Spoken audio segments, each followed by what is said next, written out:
So I realized the other day that we talk about sobriety on here, right? But nobody really knows my story. So let me give you a rundown, a quick rundown. I grew up in a home with a mentally ill mother and a police officer father. So I tell everybody I got the best of both worlds because I had a strict parent that didn't want me to do anything, and then I had a parent that let me do whatever I wanted and bought my alcohol, my cigarettes, and all that stuff, which comes with a lot of confusion, lying, manipulation, etc., etc., etc. Fast forward, I had some trauma when I was a teenager, and then as I became an adult, it taught me not to say no to nobody. Who would do that? And it also taught me to avoid phone calls when I've made too many plans and I couldn't decide what I wanted to do and I didn't want to hurt anybody's feelings, so I just would ignore. And ultimately, my daughter ended up being a lot like that too. Imagine that.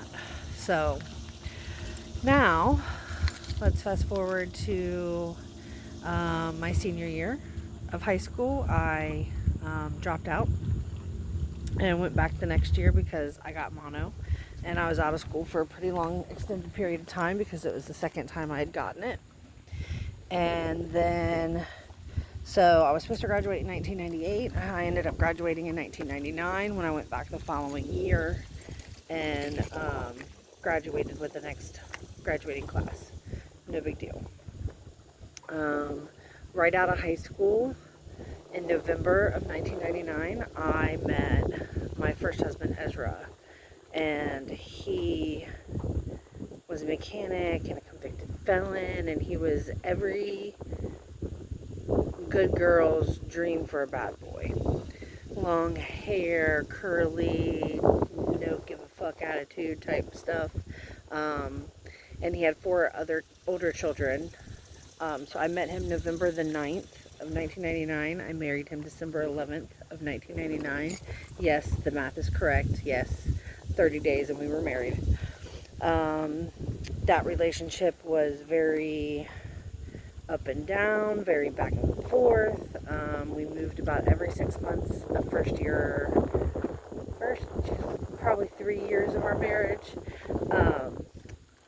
Let's see, we married December 11th. I found out I was pregnant with my daughter January 5th. And then in March of 2003, I found out I was pregnant with my son. And then in November of 2003, I had him. And this is where it kind of takes a turn.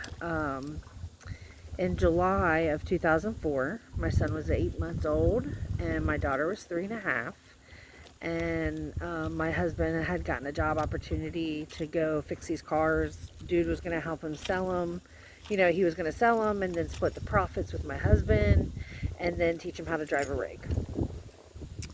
Something a convicted felon back in 2004, you just didn't get those kind of opportunities, especially a lazy man's opportunity, because that's what my husband ultimately, he would work for a few months and then get laid off or quit or have a fight. And so I'm angry with him because he didn't have a job at the time, and I was like, look, that's a dream come true, so just go ahead and do it. We were on cocaine at the time, and I just wanted somebody to help with bills. I just need some help, buddy.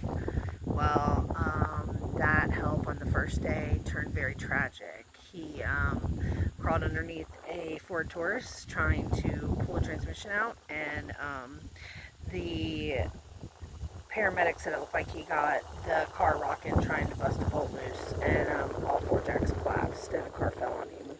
And then the coroner ultimately said that even if somebody would have been there with him, that nobody could have saved him because it was like instantaneous. It crushed his whole chest cavity.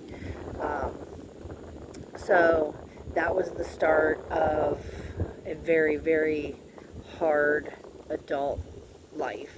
I was 24 at the time. Like I said, my son was 8 months old. My daughter was 3.5. My daughter turned 4 in September And so, yeah, that's where that started. And I will get back to you.